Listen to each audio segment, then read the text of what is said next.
नमस्कार, मी पत्रकार जावेद मुजावर। आज दिनांक 11 जून 2024। मी सध्या निलंगा तालुक्यातील बसपूर येथील मांजरा नदीवरील पुलावर आहे। मराठवाड्यामध्ये नेहमीच दुष्काळ होत आहे आणि लातूर जिल्ह्याला नेहमीच दुष्काळाचा सामना करावा लागत आहे। यामध्ये शेतकरी बळीराजा होरपळून निघत आहे। प्रत्येक वर्षी पाणी टंचाई। या पाणी टंचाईसाठी लातूर जिल्ह्यामध्ये कलम 144 सुद्धा लागू झालं। या पाणी टंचाईला नेहमीच आपण सामोरे जातो।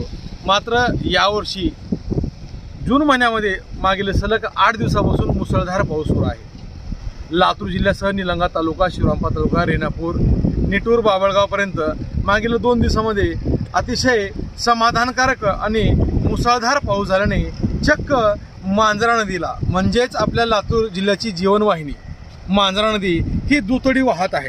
तुम्ही पाहू शकता, आपण या बसपूर गावातील पुलावर थांबलो आहेत आणि ही मांजरा नदी आहे जे जून महिन्याच्या आज दिनांक 11 जून आहे।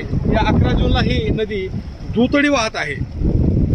म्हणजे दुर्मिळ आहे, कारण अनेक वर्षापासून जून महिन्यामध्ये एवढा समाधानकारक पाऊस झालाच नव्हता।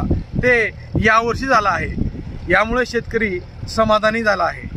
मागील 2 दिवसामध्ये मुसळधार पाऊस झाल्यामुळे शेतकऱ्याचे अतोनात नुकसान झालं आहे। अनेकांचे बांध वाहून गेले, अनेकांच्या शेतातली माती वाहून गेली, परंतु याचा जास्त फायदा शेतकऱ्याला खरीप हंगामात होणार आहे। कारण दुष्काळाचा सामना करत करत अनेक समस्या शेतकऱ्याला भेडसावत होत्या।